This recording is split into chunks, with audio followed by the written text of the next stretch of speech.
Hey guys, welcome back to the fourth and final video of this series, this 4 video series that I'm doing, where I try to clear out some of the misconceptions and misunderstandings about animals. And so today we want to discuss about, firstly, different types of strength, and then we will also extrapolate the differences into different stats as well, like intelligence. Mainly we will also discuss about different types of intelligences. So what do I mean by different types of strength? So let's take the human example first, and then we can extrapolate that to animals as well.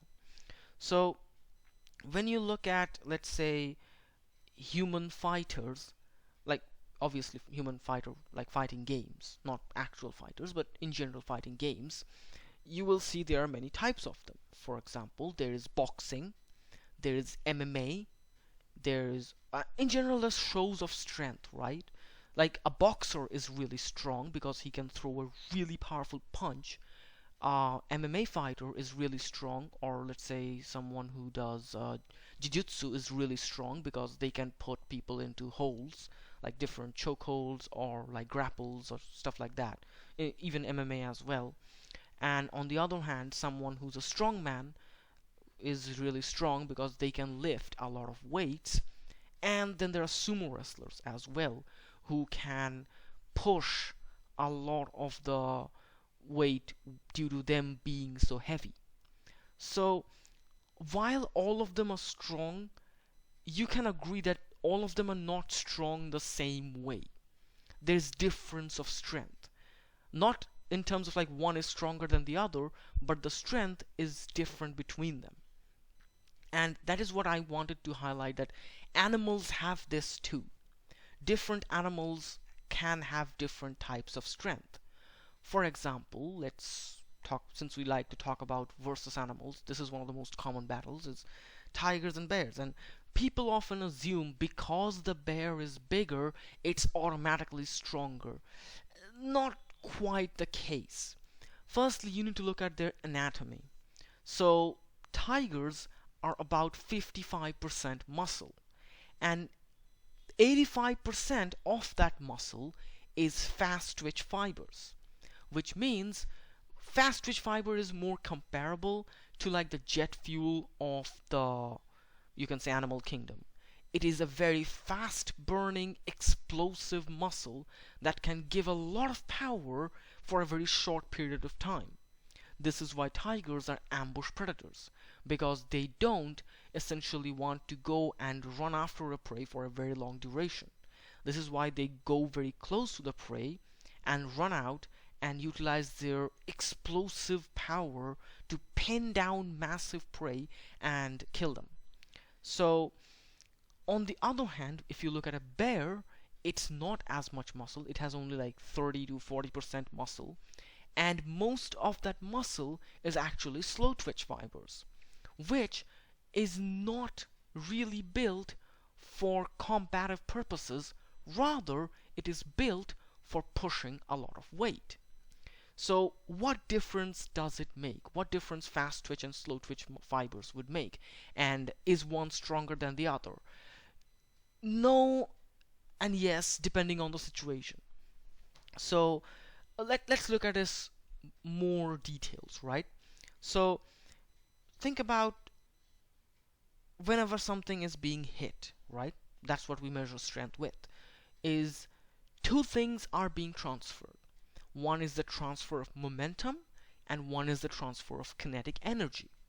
So the formula for momentum is mass times velocity, like how heavy the thing that is moving and how much velocity it is moving.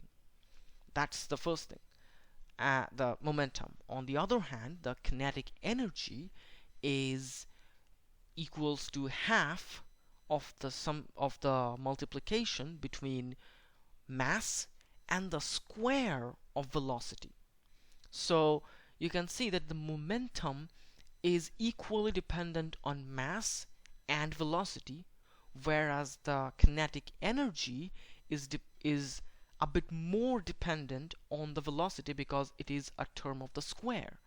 So let's take another example. If the mass of the moving object doubled, then the momentum will double and the kinetic energy will also be double. However, if the velocity doubled, the momentum will also double, because 2 times v, so double the momentum. However, if the velocity doubled, the kinetic energy will be 4 times as much, because it's a square of 2. So if v is now equals to 2v, now that will be 4v, because it's square, so 4v squared multiplied by mass and half, because it's that factor of half. Anyways, so what you can see is the faster moving lighter object is more likely to have greater kinetic energy while having about the equal momentum as the heavier moving slower object. Heavier moving slower object can have equal momentum as the faster moving object, but not equal amounts of kinetic energy. What difference does that make in this case? Well, when it comes to striking, for example, imagine if it's a boxer throwing a punch, or imagine if it's a tiger swiping its paw, or a bear trying to swipe its paw. The damage boils down to kinetic energy. Now, obviously, claws play a part into this, but let's ignore the claws for a second, right? We are talking about purely damage from the swipe alone. And the greater kinetic energy that is being transferred into this strike, the greater the amount of damage. On the other hand, momentum essentially determines that if that thing will move. So if something is colliding and it is more heavy, so thus far having greater momentum, it is more likely to move the target it is hitting. On the other hand, if something is moving at a greater velocity and has more kinetic energy, instead of moving that thing, it will actually deal more damage to it. This is why tiger swipes, or in general big cat swipes, are so incredibly damaging that they have been known to crack skulls and kill animals on the spot. Many cases. Usually smaller animals, but sometimes even bigger animals. So, on the other hand, if you look at bear's paws, which are not nearly as fast as tiger's or lion's paws, but are much heavier. Hence, in general, the bear is also much heavier than the tiger or a lion. So they are more like a sumo wrestler. So while they're not as fast, because they are so heavy, they can move a lot of weight. This is why their strengths are applied into doing different things. While the tiger is very explosive and can deal a lot of damage with a collision, and obviously with bites and stuff, they use it to hunt massive prey. On the other hand, bears, because they are slow moving and they have greater momentum, they use it to move heavy objects such as boulders, carcasses, or logs. And I hope that makes you understand somewhat the difference between the two animals striking each other.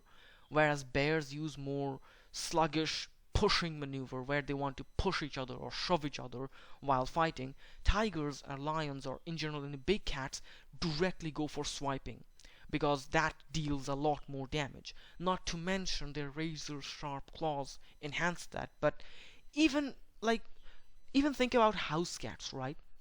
Even if they're striking on your hand without their claws out, it would still hurt quite a bit. And this is an animal the size of a rabbit. But because their paw is moving so fast, that hurts quite a bit. Damage is based on kinetic energy. Whereas, let's say, even a very fat person, a sumo wrestler, running into you, whether they're not as fast as some like you running at them, but because they're so heavy, they have greater inertia. So essentially they can push you back while you cannot push them back.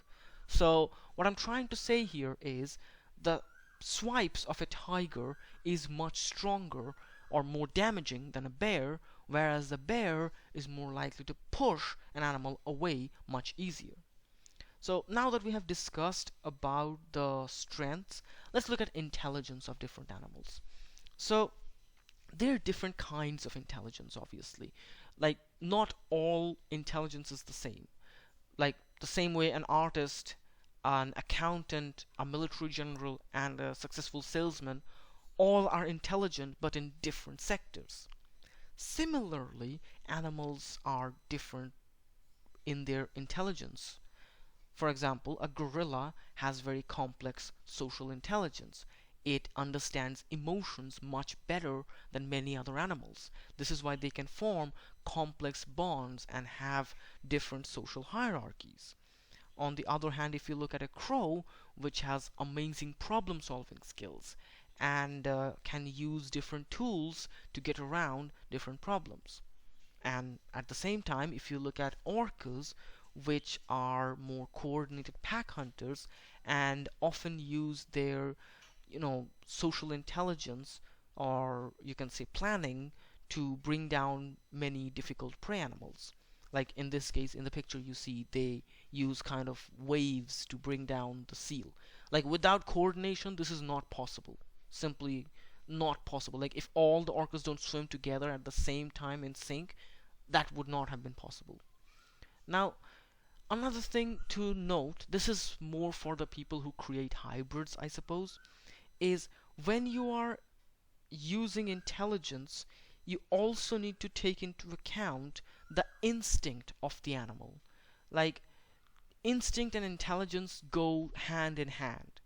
It's like, if an animal has the instinct of something, it will have intelligence shaped towards it. For example, let's take a herbivore animal, elephants. Elephants are herbivores and they sometimes face predation from different other predators. So their main combative intelligence will primarily be of herd defense, how to defend their herd from different predators. So if you are using an elephant in your genome, try to make it a herd defending animal. Use elephant genomes only in herbivore animals so that they have a herd defending mentality. Their whole fighting style will be very much defensive. On the other hand, the coordinated pack hunting strategies from, let's say, wolves are very different from the one I just mentioned, is the herd protection one. So that is also great for a team-based apex predator. By the way, wolves have surprisingly complicated coordinated strategies when they're trying to bring down big animals. So they actually have chasers, baiters, much like a game of Quidditch or football.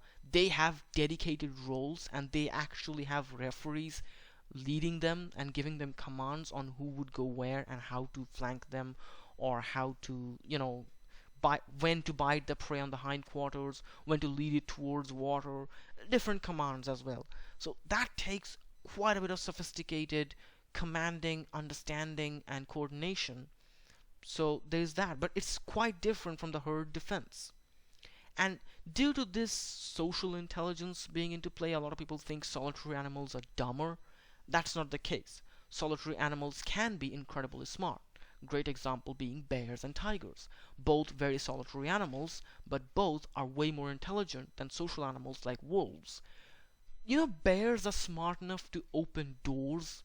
And not only are they smart enough to open doors, they're smart enough to follow complex orders. And there is even quite a bit of overlap between the smartest bear and the dumbest human. Now, granted, dumbest humans can be really dumb, but for a bear that's really smart, like, this is why making bear-proof traps are so difficult, because they keep opening them, and if they make it too complicated to open, a lot of people cannot open them because they're not smart enough.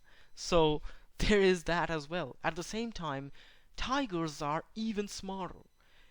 Tigers are smart enough that they figured out that if I mimic the voice of my prey, it would come to me and I won't have to go after it. And this is a learned behavior, by the way, because the voices mimicked by the Siberian tigers are different than the voices mimicked by the Bengal tigers. The Siberian tigers mimic the species that live around it. So red deer, boar, black bear, etc., is what Siberian tiger usually mimics. Whereas the Bengal tiger mimics different prey animals like sambar deer, a lot of bovines, as well as monkeys, which they hate and they want to kill monkeys for a whole different reason. I will explain that in a different video in future. But you can see that different animals can have different intelligences depending upon their instinct, depending upon what they do, their experience. So it will also play similarly into their combat. If you use, let's say, ambush predators that is solitary, its fighting style will be very similar to how a lion or tiger fights. On the other hand, if you use a pack hunting coordinated predator as intelligence, its instinct will be similar to that as well. So I hope that has been enlightening for the people who are the versus battle fans, and for the hybrid fans, I hope this gives you new insight into which creatures to use for which hybrids. And thank you so much for tuning in. Always feel free to leave a comment describing your thoughts. Whether you agree, whether you disagree, doesn't matter. Leave your thoughts there. I always love reading them. I always love replying to them. And as always,